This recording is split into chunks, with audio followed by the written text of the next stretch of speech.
Welcome to Berkshire Now, where we explore news and views from around the Berkshires. On Saturday, May 30th, a peaceful protest was staged at Pittsfield's Park Square. Hundreds of people gathered to protest not only what happened to George Floyd, but to also bring attention to the plight of people of black or brown skin. One post on Facebook is all it took to bring the people out and to say in unison, "This must stop." The death of George Floyd in Minneapolis on May 25th is certainly a tragedy that has touched the lives of people from across the country, and indeed the world. George was a 46-year-old unarmed black man that was arrested for allegedly using a fake $20 bill in a local store. He was arrested by Minneapolis police officer Derek Chauvin and was forced to the ground and was held there by Chauvin as he kneeled on George's neck for more than 8 minutes. George managed to say several times, "I can't breathe." Footage from the scene showed George being lifted onto a stretcher and taken away in an ambulance. He was later pronounced dead at the hospital. Officer Derek Chauvin and several of the other officers involved in the incident were later fired from the Minneapolis Police Department. Chauvin, who has a history of overreacting, was eventually arrested and charged with third-degree murder and manslaughter. The other expelled officers have yet to be charged. The gentle giant, as George was called, spoke out in a recent social media video against gun violence and said, "Our young generation is clearly lost." His senseless death has sparked countless protests and demonstrations across the globe. In over 100 cities, the protests have turned violent. In Minneapolis, Washington, D.C., Los Angeles, Philadelphia, and many other cities, there is extreme tension between the police and the protesters. Looting, rioting, setting buildings on fire have occurred in many cities around the country. Two major crises have now plagued our nation and have converged into one major problem. Social distancing has, for the most part, been abandoned at these protests. It is not hard to imagine that some protesters have been infected with the coronavirus. In some cities, the health officials are urging the protesters to be tested. In New York City, there is a growing concern that the reopening process should be stopped in order to assess the impact of a possible spike in the infection rate. I imagine that this concern is mirrored in many other cities and towns across the country. In contrast to this, the protesters in Pittsfield, and indeed in the vast majority of towns and cities across the nation, were demonstrating peacefully. What follows is a collection of speeches from that afternoon in Pittsfield. My name is Dennis Powell. I am the president of the Berkshire County chapter of the NAACP.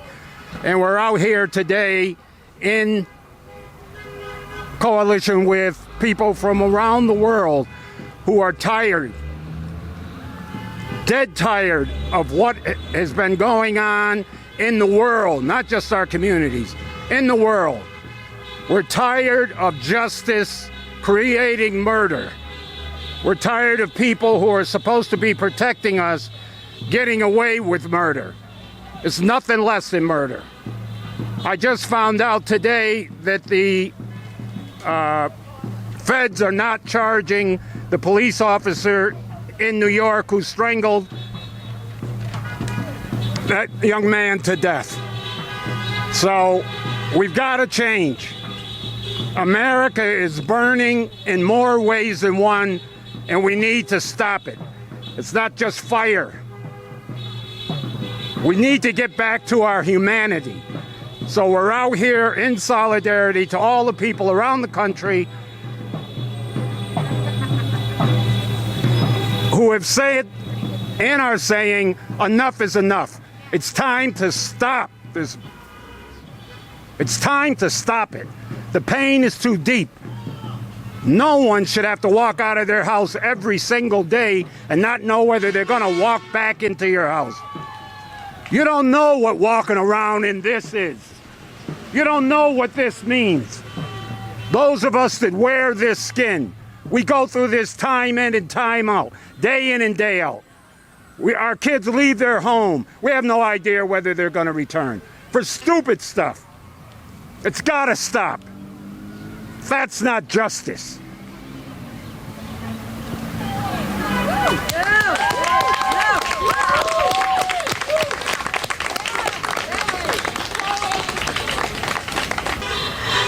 Good afternoon. My name is Andrea Harrington. I am the Berkshire District Attorney. First of all, I want to extend my condolences to the friends and the family of George Floyd. And I want to thank the NAACP for organizing this event to give our community an opportunity to express the disgust and the horror and the outrage that we are seeing committed against people with black and brown skin in our country. For me, as a Berkshire District Attorney, I was especially proud and pleased to see members of our local law enforcement condemn the actions of the police in Minneapolis. But also for me, I think that this is an opportunity for us to look at what's happening right here in our own backyard, because racism in our society and in the criminal justice system exists on a spectrum. And though we may not see the kinds of violence that we witnessed in Minneapolis, we do see racism here in our community. And it's time for people to come together and to speak out. And one of the things that I've been very disappointed about in the conversation around COVID-19 here in Berkshire County is that I don't see enough of a discussion about how the illness has affected people disproportionately here in our community. When we see people dying of COVID-19 at greater numbers who are black and brown, when we see the economic impact in greater numbers on people that are black and brown, when we see a discussion here in Berkshire County where we're trying to say that people are better off in the house of correction, who have substance use disorder, who have mental illness, who have a lack of economic opportunity, who are safer in jail because of the illness than they are out thriving in their communities, we have a problem. And it's time to change, and it's time for people to come together and to recognize that we need to fix our own backyard in addition to healing this country from the kind of racism and the violence that we see happening every day. So I thank you. I thank the NAACP, and I really want to extend my condolences to all the mothers out there who worry every time their children leave the house that they might not come home. So thank you. Go ahead. The message that brought us together today was there are no words. There are, however, names. The most recent of which is George Floyd. But it's the latest in a name, known and unknown, said and unsaid, seen and unseen, that stretches back 400 years in this country.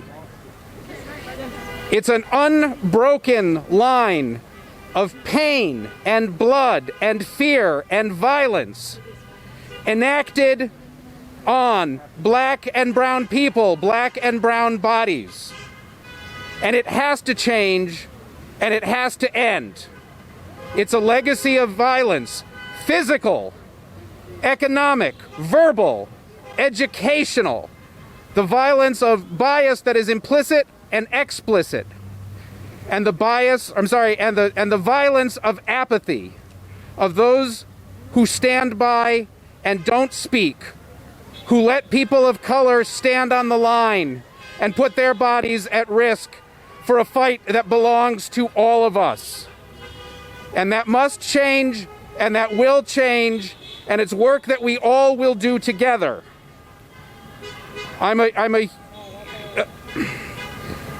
Congressman John Lewis is one of my heroes, and he talks about good trouble and necessary trouble, and to that I would add urgent trouble, and trouble that cannot wait any longer. We cannot wait any longer for justice.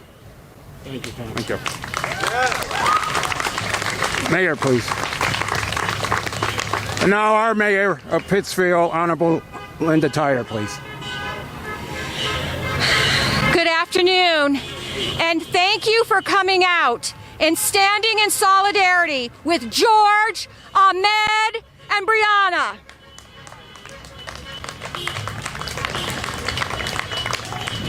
I can barely think about this without wrenching heartbreak to know that a man is on the sidewalk. I can't breathe. And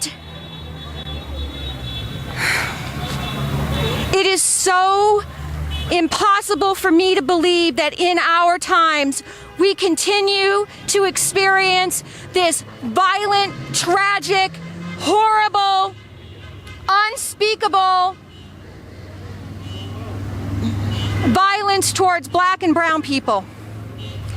But here in our city, where we live, we stand in solidarity. We will fight back. We will always, at every opportunity, protect the people of our city. I am without words. I cannot describe it.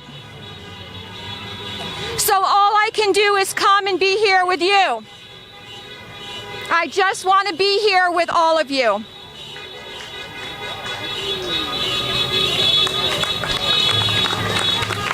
Chris.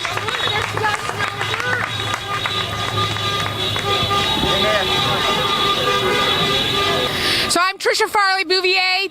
I'm the state rep for the 3rd Berkshire District, which is almost all of Pittsfield. And I have to tell you that I don't think I have the words. I'm feeling really lost, and I'm feeling really useless. But coming here today, not really knowing, I saw something on Facebook this morning. Okay, I can do this. I could take one step, and to see all these people here, it does fill me up, and it does give me hope that so many of us are standing up against this injustice. And if we can take the energy of each other today and then put it into action tonight and tomorrow and next week and next month and the years to come to make real change, then yes, today can be a good day. I am kind of the classic well-intentioned white woman, right? I want to do what's right, but I have such a long way to go. And I think if each of us can take that to heart and to do the personal work that's necessary to change ourselves and to learn, then each of us, one at a time, can make a difference. And so I'm going to ask all the other well-intentioned white women, well-intentioned white men, and maybe those that aren't quite well-intentioned yet, to do the hard work. Read a book. Get involved in a discussion. Get uncomfortable. If you're not uncomfortable, you're not learning a damn thing. So put yourself in a place where you don't feel so good, that you feel embarrassed. And then maybe you'll take in a step in the right direction. And we can say that a long time ago these injustices happened. That's what I'm waiting for, to be able to say a long time ago these injustices happened. But God bless all of you, and let's see if we can do this together, okay? Jerome, please. I need a young voice. Please. Come. So I'm very excited happy to see everybody here today. And the one thing as we was preparing for this that I was really thinking about along with justice is also pain. The pain when you wake up every single day and not knowing what your day is gonna bring. The pain of not wanting to get pulled over and living a life of perfection. The pain of just being who you are and saying, for some people, that's not enough. Well, today, I'm here to say that pain is no longer gonna exist. We have a chance to come together. We have a chance to unite. We have a chance to start something what's called a movement. A movement starts with few and then many will join. So right here in Pittsfield, let this movement start, and then many will join it. So as I look around and I see the diverse people, it's a beautiful thing. But only today, and only lasts if we just keep on going. And we take it through today, tomorrow, and the next day. We gotta keep pushing, we gotta keep going. Thank you. Christine. This is so deep to me right now. It's making me really emotional to see all this support. I worry about my own sons walking out the house, being pulled over, fidgeting in my car. I worry about it all the time. It has to stop. We have to unite. We have to support each other. It's so important. It's so important. I don't want to read about him. I don't want to hear this anymore. It has to stop. We have to support each other.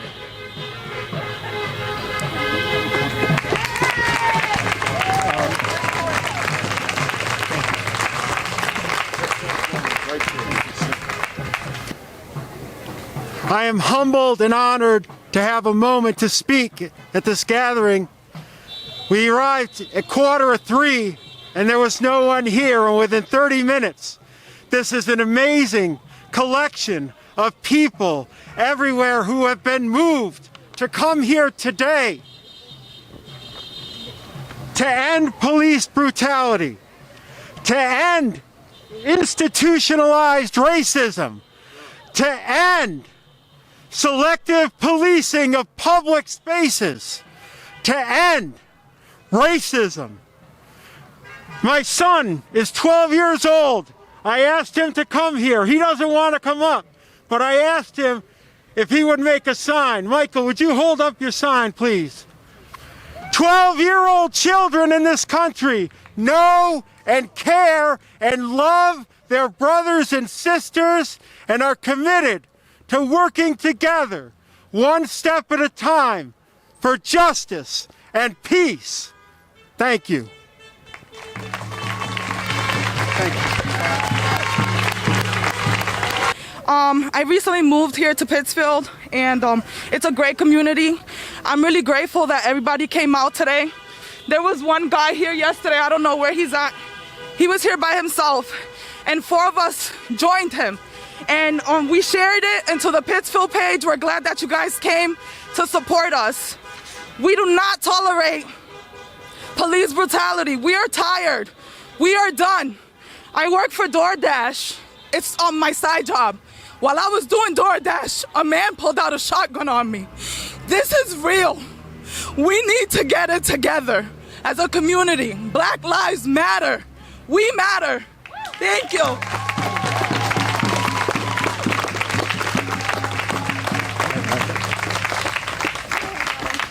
I'm here and I'm talking on behalf of my sons and all our black brothers, our uncles, our cousins. This is our community as well. And one thing I did, I raised my sons to do what was right if they had gotten pulled over by officers. But now telling them what to do is right is not even enough to keep them alive. We are training our children to be safe, to be respectful, and yet they're getting hurt by those that are hired to serve and protect us. And we're afraid to be pulled over. We're afraid to call them to our homes. We are afraid of those that's supposed to be helping us. And now it has to stop. It has to stop. As a mother of 3-4 children, I am afraid to send my children out in the community. I'm afraid to send them to the parks. I'm afraid to let them drive from my home to the market. It is ridiculous in how we're living. It is not fair. We've been chanting we're all equal, and I'm looking around now and they got us. We're wearing masks.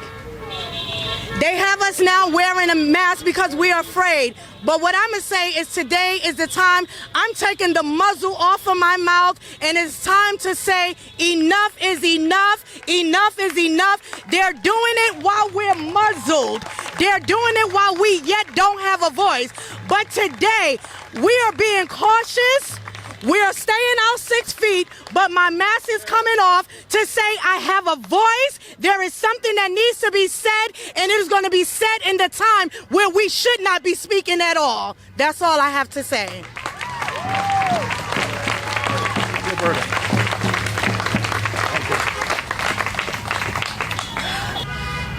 I didn't come here to talk.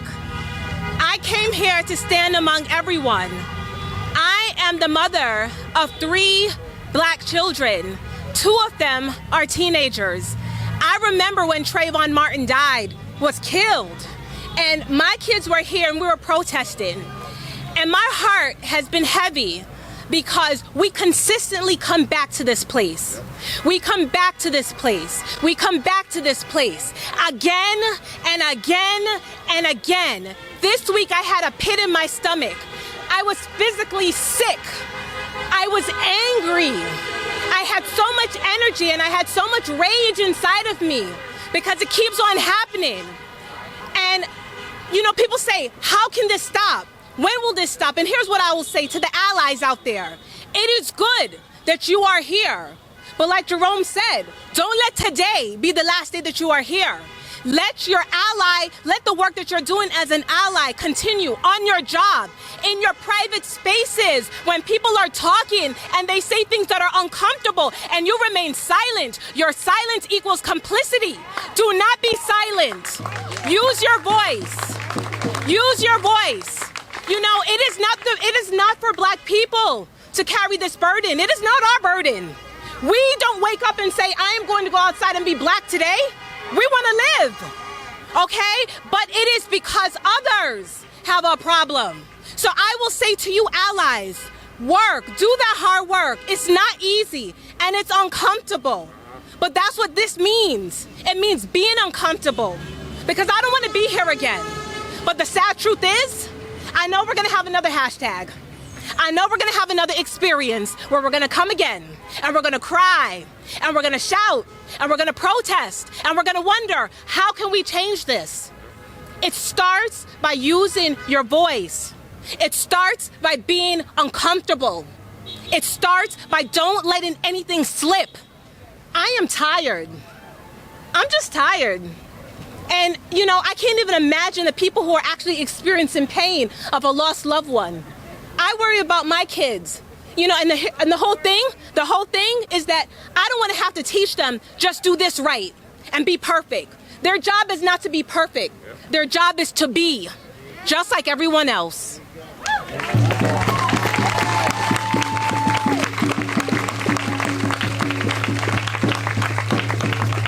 You actually heard the same cry, you heard the same call. When you hear something, you say something, damn it. You don't act like you didn't hear it. You don't say, well, I don't see color. Damn it, you need to see color. It's what you do when you see it. It's how you treat it. It's the humanistic approach that you take. Damn it, we are all human beings. And we need to remember that. If we could just remember that one thing, our lives would be better. Now, I'm going to defy my president, your president, rather. And I'm going to take a knee for life. And I want you to join me. I'm going to take a knee to stop the damn murders. Stop this brutality. Stop the injustice. We've had enough. And we're not going to take it anymore, damn it. We've had enough.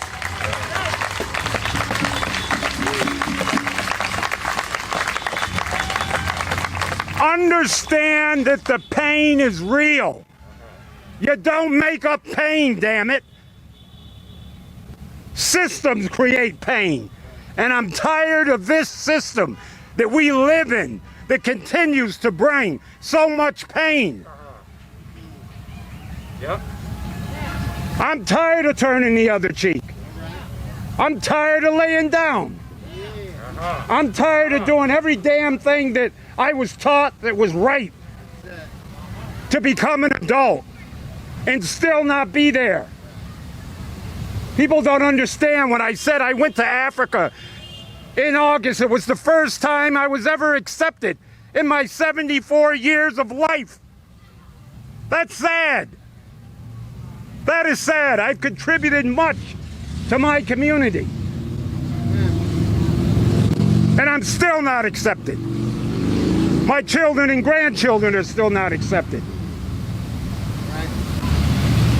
Let's really unite. You heard the voice say, don't let it end here.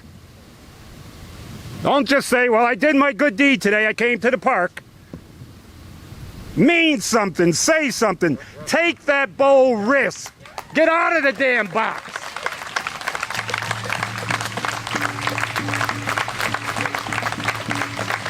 If you're afraid of losing a friend because you're saying you're doing something that's right, let the damn friend go and wave goodbye to him. Good riddance. And don't come back in my life, because I can fill my life with decent people. I can fill my life with human people. I don't need your sorry ass. And I'm sorry for saying that.